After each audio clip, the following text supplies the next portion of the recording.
Un caso rutinario de custodia se convierte en algo que nadie podría haber imaginado en el tribunal. La sala se congela cuando un niño negro de 8 años es llamado a declarar, señalando al juez y declarando, «Eres mi mamá». Mientras secretos enterrados, registros de adopción sellados y una mentira de décadas de antigüedad comienzan a salir a la luz ante todos, el juez lo mira conmocionado. Una mujer poderosa se verá obligada a elegir entre su carrera y el hijo que le dijeron que había muerto al nacer debido a lo que sucederá después, lo cual sacudirá el sistema judicial, revelará corrupción y... Usted está de pie en la galería del tribunal mientras se desarrolla este drama. ¿Saldrá a la luz alguna vez la verdad? ¿Cuánto costará? Además, la sala del tribunal zumbaba con el zumbido bajo de los abogados hojeando papeles, los aburridos pasantes tecleando y el leve susurro de los abrigos de invierno que se quitaban mientras la gente se acomodaba en sus asientos, el aire cargado con el desinterés habitual de un caso de custodia menor. Hasta que el alguacil pidió silencio y el pequeño Elijah Moore, vestido con una camisa blanca abotonada demasiado grande para su pequeño cuerpo, fue conducido al estrado de los testigos. Sus ojos, marrones abiertos pero no asustados, solo atentos, como si escaneara la habitación en busca de algo familiar. La jueza Marlene Carter, sentada en lo alto de la sala con su túnica oscura, miró el archivo con su nombre y se ajustó las gafas, sin darse cuenta de que en los próximos 2 minutos su mundo comenzaría a desmoronarse. Los pies de Elijah colgaban de la silla, sin tocar el suelo, pero él estaba sentado erguido con una calma inquietante que no correspondía a su edad, mirándola directamente. Marlene lo notó primero como curiosidad, luego como incomodidad, luego como algo completamente distinto, algo casi magnético. Ella hizo una pregunta básica, con voz entrecortada pero no desagradable. «Elijah, ¿puedes decirnos tu nombre para que conste en acta?» Elijah asintió una vez, su voz suave pero clara. «Mi nombre es Elijah Moore, pero ese no es mi nombre real», lo que le valió una mirada curiosa de su abogado, Thomas Bell, y un cambio de papeles de Pamela Greer, la tutora de acogida, cuya frágil sonrisa nunca llegó a sus ojos. Pero antes de que nadie pudiera seguir, la pequeña mano de Elijah se levantó y señaló directamente a la jueza Carter, y con una certeza inquebrantable declaró, «Eres mi mamá». Y por un momento nadie respiró, como si las paredes mismas se hubieran retirado en estado de shock, mientras los ojos de la jueza se abrían de par en par, sus dedos congelados en el mazo, y un jadeo colectivo resonó desde los bancos de atrás, murmullos explotando en caos. Mientras la galería reaccionaba con atónita incredulidad, el secretario buscando papeles, Thomas Bell levantándose a medias de su silla con un instintivo protesto. Su señoría, pero incluso no pudo ocultar el asombro en su rostro, y la jueza Carter, ella solo miró, su rostro palideciendo, los labios entreabiertos pero no surgieron palabras, porque había visto algo, había sentido algo, en el rostro de esa niña, algo que iba más allá de la lógica, más allá de la ley, y desgarró él. Recuerdo de una noche lluviosa de hacía 20 años cuando ella, entonces solo Marlene Carter, la estudiante de Derecho, fue llevada de urgencia a una suite de un hospital privado bajo sedación, con el cuerpo débil por un parto prematuro, solo para que le dijeran que el bebé no sobrevivió, que el bebé se había ido, y que su padre, el siempre rígido juez David Carter, se había encargado de todo, y que era lo mejor, había dicho, para su futuro, para su carrera, y ella le había creído, o al menos se había obligado a fingir que lo había creído. Pero ahora estaba este niño de 8 años con sus ojos, su estructura ósea, su ceño fruncido al concentrarse, y algo primario en ella se agitó como una bestia dormida que se despierta bruscamente. «Orden», espetó finalmente, con la voz más quebrada de lo habitual mientras golpeaba el mazo, intentando controlar la sala del tribunal, intentando controlarse a sí misma. Pero el daño ya estaba hecho, la transcripción mostraría las palabras y los periodistas ya susurraban desde la última fila. Thomas se inclinó hacia Elijah, susurrándole con urgencia. Pero el chico no apartó la mirada, no sonrió, no parpadeó, simplemente repitió, esta vez más bajo pero no menos firme. «¿Vi su foto una vez? En un libro viejo. Sabía que era mi madre». Y la jueza Carter, Marlene, sintió que algo en su interior se rompía, algo enterrado y reprimido hacía tiempo que ahora salía a la superficie en oleadas de náuseas, dolor, rabia y confusión. Pero no podía moverse, todavía no allí. Así que se agarró al estrado con fuerza y dijo, con voz temblorosa, «Haremos un receso».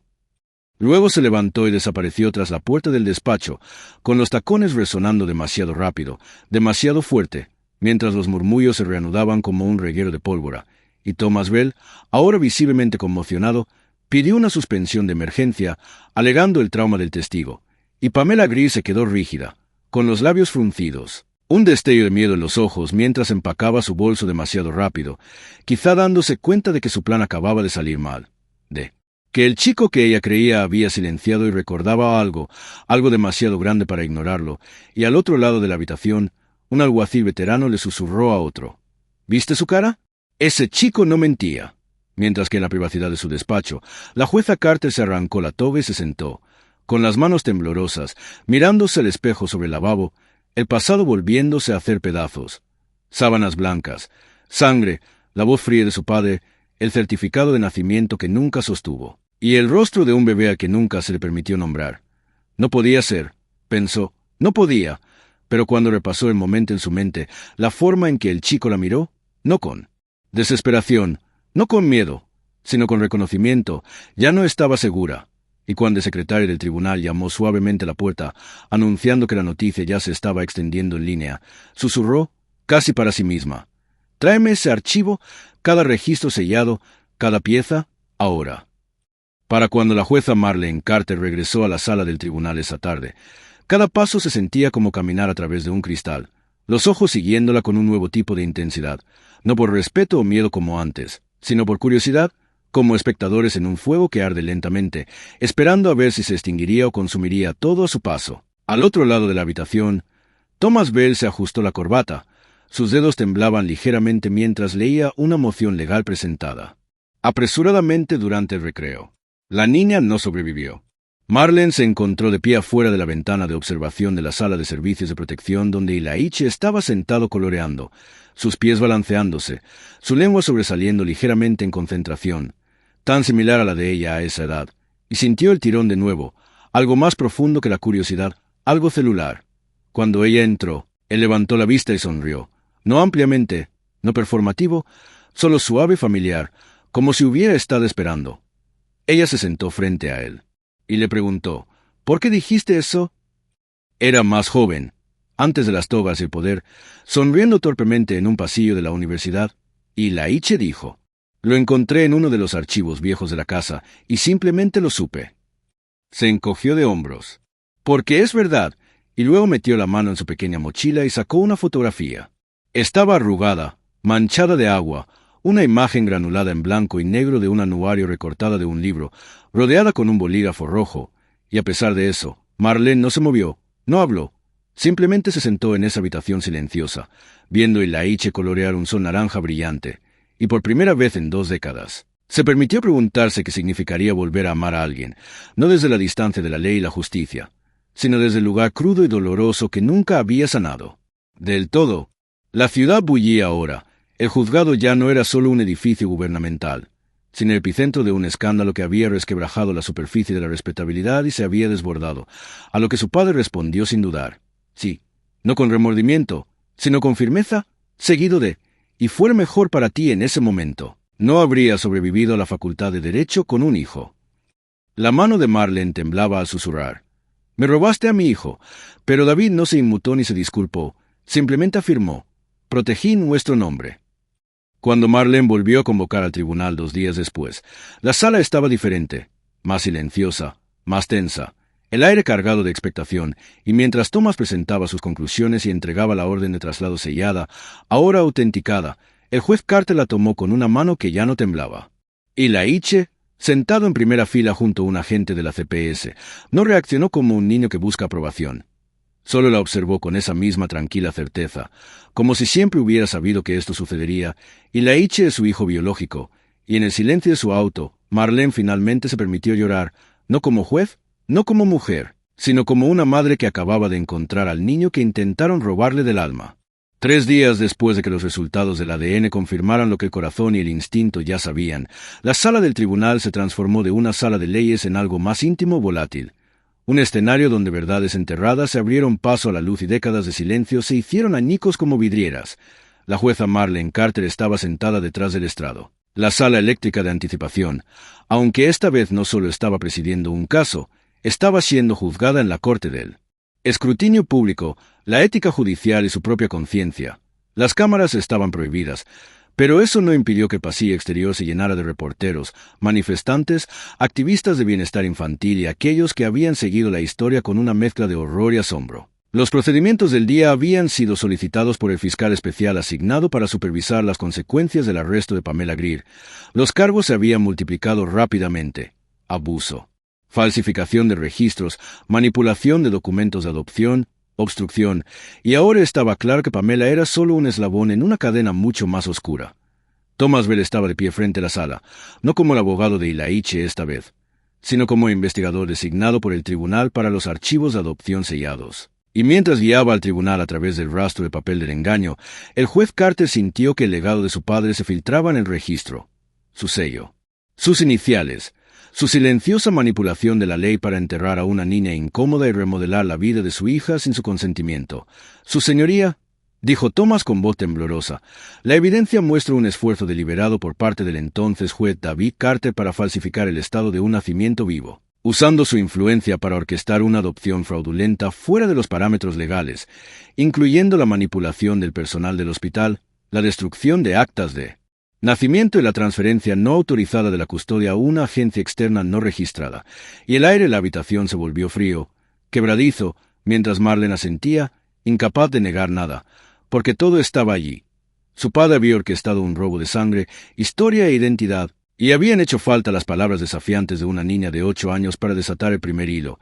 Ilaiche se sentó en la primera fila, flanqueado por el personal de CPS y su tutora temporal, una mujer tranquila de ojos amables, y observó cómo todo se desarrollaba sin miedo, sin confusión, con una expresión de paciencia, de calma. Él no era una víctima hoy, sino un faro alrededor del cual las mentiras se habían derrumbado. Las puertas de la sala se abrieron de par en par cerca del mediodía cuando un nuevo testigo fue escoltado bajo citación. David Carter, antaño la imponente figura del poder legal, ahora canoso, se encorvó ligeramente, pero aún portaba esa máscara de desdén controlado, como si todo esto estuviera por debajo de él. Cuando subió al estrado, no hubo disculpa ni arrepentimiento, solo una defensa fría y calculada de lo que había hecho. «Actué por el bien de mi hija», dijo, mirando a Marlene como si la desafiara a contradecirlo. Tenía 21 años, era soltera y estaba agotada. Su futuro habría sido destruido por esa niña. «Tomé una decisión». Thomas lo presionó. «¿Creías estar por encima de la ley?», a lo que el anciano respondió rotundamente: «Yo era la ley». La sala se llenó de jadeos, no por la arrogancia, sino por la claridad con la que lo creía. Marlene ya había oído suficiente. Interrumpió, no como juez, sino como hija, con voz temblorosa pero firme. «No me protegiste, me borraste».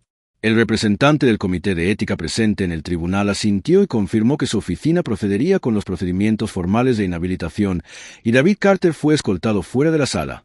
No esposado, todavía no, pero despojado de algo más importante: su imagen fabricada de control.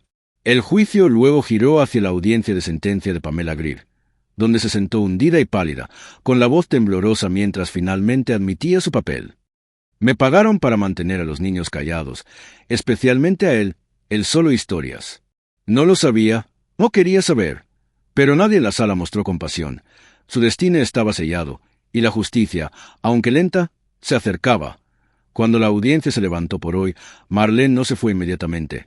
En cambio, bajó del estrado y se arrodilló junto a la silla de Ilaiche, hablando suavemente. En privado, su mano descansando suavemente sobre la de él.